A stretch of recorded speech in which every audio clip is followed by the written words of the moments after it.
یہ اسلام کی غربت کی کہانی تمہیں سنا رہا ہوں، جب میرے رسول کے چچا کے لیے پورے کفن کا ٹکڑا بھی دستیاب نہیں تھا، اسلام اس وقت بھی عزت پا گیا تھا، اسلام اس وقت بھی ذلیل نہیں تھا، اسلام اس وقت بھی سربلند تھا، اور اسلام اس وقت بھی عزتوں کی مسند پہ تھا۔ یہ اسلام کا وہ دور ہے کہ جب حضور مسجد نبوی سے باہر نکلتے ہیں تو آگے حضرت عمر و ابو بکر رضی اللہ تعالی عنہما کھڑے ہیں، چہرے کے اوپر عجیب اداسی ہے۔ کہا عمر، ابو بکر، اس وقت کیوں کھڑے ہو؟ عرض کی حضور بھوک نے گھر میں ٹکنے نہیں دیا، ہم نے چاہا حضور کا چہرہ دیکھ لیں تو کچھ پیاس بجھ جائے، کچھ بھوک مٹ جائے۔ حضور نے فرمایا میرا حال بھی یہی ہے، جس چیز نے تجھے گھروں سے نکالا ہے وہی چیز مجھے گھر سے نکال لائی ہے۔ چلتے ہوئے حضرت ابو ایوب انصاری کے گھر کے قریب سے گزرے،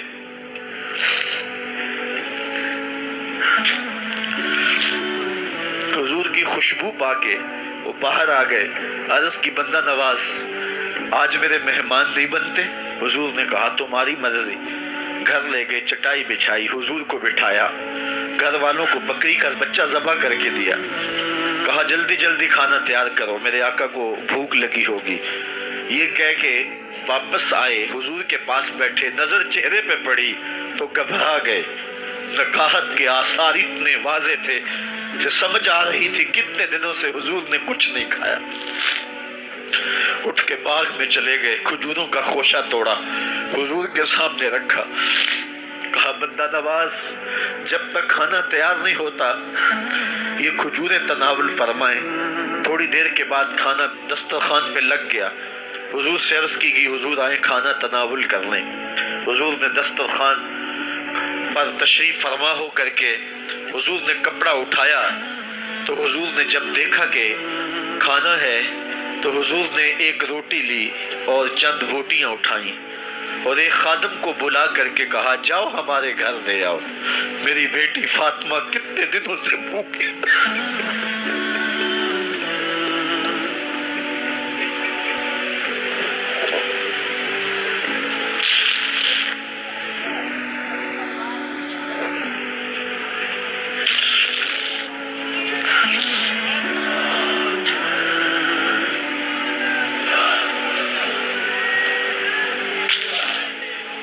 کہا جاؤ ہمارے گھر دے آؤ، میری فاطمہ کتنے دنوں سے بھوکی بیٹھی ہوئی ہے۔ مال کے کونین ہیں گو پاس کچھ رکھتے نہیں، دو جہاں کی نعمتیں ہیں ان کے خالی ہاتھ میں۔ آپ کو پتہ ہوگا کہ جب میرے رسول کا انتقال ہوا ہے، حضور کا وصال ہوا ہے، تو حضور کی ایک زرہ ایک یہودی کے گھر میں گروی رکھی ہوئی تھی، حضور نے زرہ رکھ کر کے اس سے قرض لیا ہوا تھا۔ یہ اسلام کی غربت کی کہانی ہے، اور پھر اللہ نے اسلام کو امارت کے رنگ بھی دیے۔ آؤ تمہیں کہانی سناؤں، حضرت عدی بن حاتم روایت کرتے ہیں، صحیح بخاری میں روایت ہے۔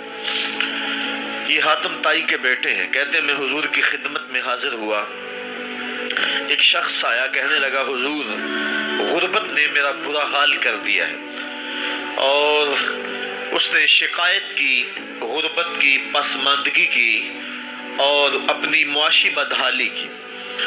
پھر ایک شخص آیا، کہنے لگا حضور میرے پاس دولت تو ہے لیکن میں نے جس منزل پہ جانا ہے راستہ پر خطر ہے، تو میرے لیے کیا حکم ہے کہ میں کیسے راستہ طے کروں؟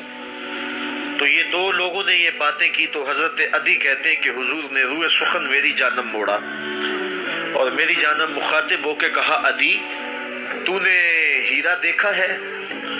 عدی کہتے ہیں میں نے عرض کی حضور دیکھا نہیں، سنا ہے، ہیرا یہ شہر ہے عراق کا۔ تو حضور نے فرمایا عدی تو نے ہیرا دیکھا ہے؟ میں نے کہا نہیں حضور دیکھا نہیں، اس کا تذکرہ سنا ہے۔ فرمایا عدی اگر اللہ تجھے زندگی کی مہلت دے تو ہیرا سے ایک خاتون چلے گی، تو اپنی آنکھوں سے دیکھے گا اور مکے تک پہنچے گی اور اللہ کے گھر کعبہ کا طواف کرے گی، اور اس کو ہیرا سے لے کر کے مکے تک اللہ کے علاوہ کسی کا ڈر نہیں ہوگا۔